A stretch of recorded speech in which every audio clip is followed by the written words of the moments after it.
রিক্সা ভাড়া 30 থেকে 40 টাকা, সেক্ষেত্রে নৌকা ভাড়া 5 টাকায় হচ্ছে। আগে আসছিল নদী, এই নদীর জায়গায় মনে করেন এটা বর্তে বর্তে শুট হয়ে হন হয়েছে একটা ডুবার মতো। যেখানে আপনার 15-20 মিনিট, এইখানে লাগবে 2 থেকে 3 মিনিট। এটা লগা মেঘনার লগা পদ্মার লগা জড়িত পানি। ডিঙি নৌকার কথা বললে সর্বপ্রথম আমাদের মাথায় আসে একটি গ্রাম এবং গ্রামের পাশেই নদী, সেই নদীতেই ভাসছে ডিঙি নৌকা। কিন্তু আমি যদি বলি এই রাজধানীর মধ্যে আপনি ডিঙি নৌকায় চড়তে পারবেন, তাহলে কি সেই কথা আপনি বিশ্বাস করবেন? চলুন দেখে আসি। বাস, সিএনজি, মেট্রো রেল আর মোটরবাইকে ব্যস্ত থাকে বাংলাদেশের রাজধানী ঢাকা। সেই ভিড়ের মাঝে মতিঝিল শহরের অন্যতম ব্যস্ততম এলাকা। মতিঝিলে বাংলাদেশ ব্যাংকের পেছনে রয়েছে একটি ছোট্ট ডোবা, আর সেই ডোবাতেই চলছে ডিঙি নৌকা। শাপলা চত্বর থেকে মুগদা কিংবা মান্ডা যেতে সাধারণত সময় লাগে 30 থেকে 40 মিনিট, খরচ হয় 70 থেকে 80 টাকা। কিন্তু এই নৌকা ব্যবহার করলে সময়ও বাঁচে, খরচও কমে। সময় সেভ হয় এবং টাকা সেভ হয়। ঘুরে গেলে 30 টাকা বাড়ি যাওয়া লাগে, আর এখানে গেলে সব শর্টকাট হয়। খুব শর্টকাট হয় মতিঝিল যাওয়ার জন্য, ওই দিক দিয়ে অনেক ঘুরে যেতে হয়। তো এই দিক দিয়ে গেলে 5 মিনিটের মধ্যে যাওয়া যায়, ঘুরে গেলে মোটামুটি 15-20 মিনিট সময় লাগে। রিক্সা ভাড়া 30 থেকে 40 টাকা, সেক্ষেত্রে নৌকা ভাড়া 5 টাকায় হচ্ছে। কমলাপুর স্টেশনের থেকে শাপলা চক্কর গেলে 30-40 টাকা যাবে। আমাকে এলাকার ভিতরের থেকে আপনি যাবেন 50 টাকা যাবে শাপলা চক্কর। গোবিবাগের থেকে শাপলা চক্কর যাবে 50 টাকা লাগবে।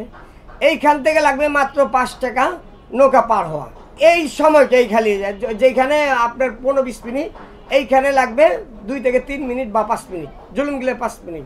জনপ্রতি মাত্র 5 টাকা ভাড়ার এই নৌকায় প্রতিদিন যাতায়াত করেন 500 থেকে 700 জন মানুষ। আমি যখন স্টার্টিংয়ে আসছিলাম তখন 2 টাকা ছিল পার পার্সন ভাড়া, এখন হচ্ছে 5 টাকা করছি। আর সময়টা বলতে আমাদের যে ওইদিকে ঘুরে আসতে হতো, সেই দূরত্বটা কিছুটা কমে যায়, শর্ট টাইমে মানুষ আসতে পারে, এই জন্য আর কি বলে মানুষের যাতায়াত করে।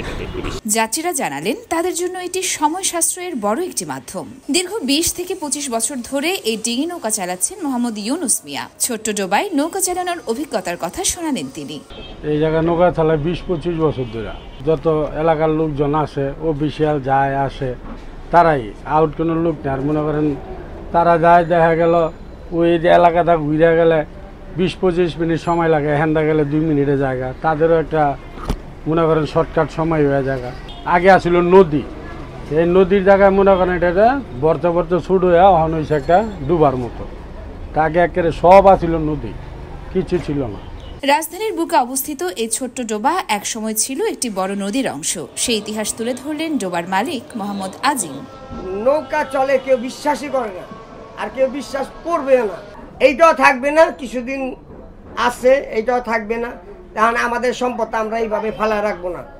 এই নদী যখন বড় হয়ে যাব, তখন আর এই সময়ও লাগলো না, সোজা চলে গেল গা, যার যার মতন সে রাস্তা পায়া চলে গেল গা। মতিঝিলের এই ডোবা সময় আর পথ দুটোই বাঁচাচ্ছে অনেকের জন্য।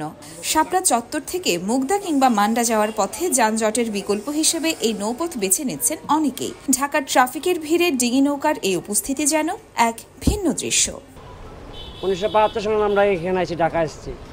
এটা লগা মেঘনার লগা পদ্মার লগা জড়িত পানি, নদীর লগে জড়িত। আর এখন বর্তে বর্তে বর্তে বর্তে এই এতটুকু আসছে। অপেটা অনেক উপকার পাচ্ছে। আমাদের রিক্সাতে গেলে 20 টাকা ভাড়া লাগে, আমাদের 5 টাকা। ওই পারে মতিঝিল, এই পারে হলো কমলাপুর মুগদা, আমাদের যা যেতে পারেন মুগদা, মানিকনগর, বিশ্ব রোড, যা হেনতে। আর এখানটা যা দিলকুশা, যা গুলশা মনে নেই, সেটা মতিঝিল। ব্যস্ত এই শহরে ট্রাক বাসের ভিড়ে আপনি যদি নৌকায় উঠতে চান, তাহলে আপনাকে চলে আসতে হবে বাংলাদেশ ব্যাংকের ঠিক পেছনে।